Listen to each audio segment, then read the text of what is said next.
Evening, I'm Sergeant Adam Blinn with the Jacksonville Sheriff's Office Homicide Unit. This afternoon at approximately 3:30, JSO and JFRD were dispatched to the McDonald's restaurant at 11,230 Old St. Augustine Road in reference to a stabbing.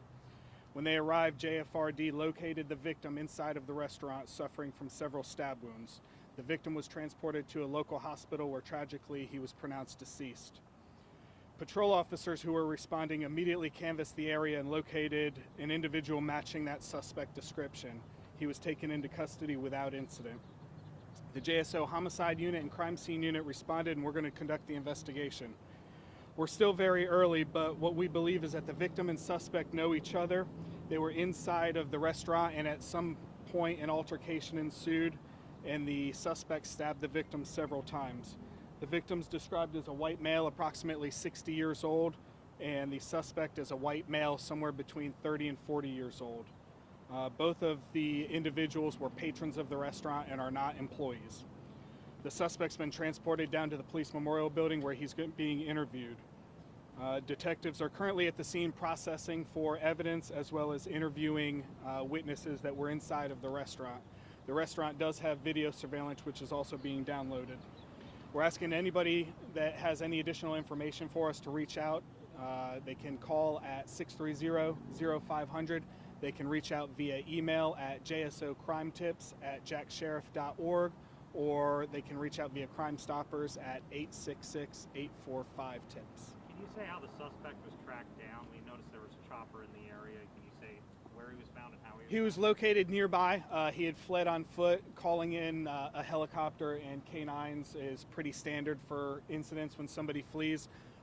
What I've been told, the information relayed, is that when patrol responded, they had a suspect description from the 911 calls, and they began canvassing behind the businesses in the woods, and they located the suspect near a business nearby.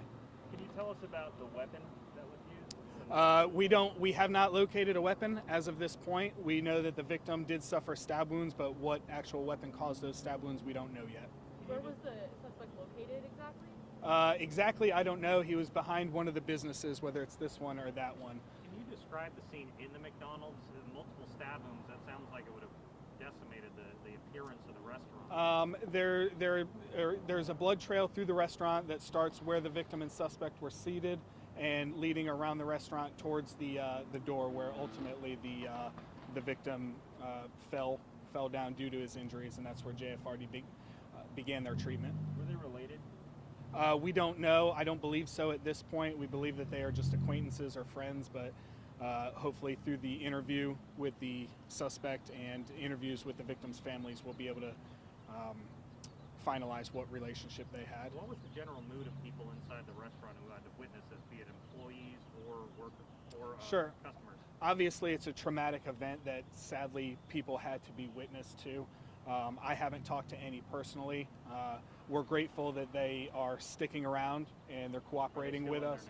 They are. Some are here. Some have been transported downtown to talk as well. So we're thankful for their cooperation. And do we know how they were they related as relatives, or were they just acquaintances? The victim and suspect?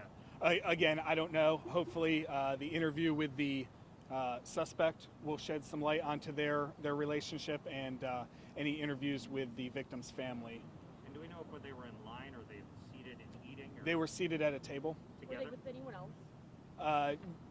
To the best we know, they were just seated together, just the two of them at a restaurant. Did the victim make it out of the restaurant, or did he? No, he was inside the restaurant when JFRD began treatment. And was he pronounced on the way or at the hospital? He was pronounced deceased at the hospital. Did you say how many times? I don't know. I know multiple now. That determination will be made by the medical examiner's office once the doctors do their autopsy. Has next of kin been notified? Not yet, no. We are waiting positive ID on the victim prior to doing that. And any idea how long the restaurant will be closed indefinitely, or do we know? That'll be a decision they have to make. We will be here for a few more hours, and then I'm confident that the restaurant will then go through their procedures, their cleaning procedures and things like that. Witnesses said any idea why they were arguing? Has that been made clear at this point? Not to me as of yet. Again, the detectives are currently interviewing the witnesses, and then all of that information will then be put together by our team later. And when will witnesses be released? Any idea? As soon as they're done. As soon as they're done. Again, none of them are being detained against their will. They are cooperating with us, which we absolutely appreciate their help for sure. And at this point, you're not looking for anybody else? Correct. At this point, we are not looking for anybody else. We're confident that we have the suspect in custody. And you said there is surveillance video. There's surveillance video inside of the restaurant that is that will be downloaded and then reviewed as well as part of the investigation. All right. Thank you. Thanks for being here.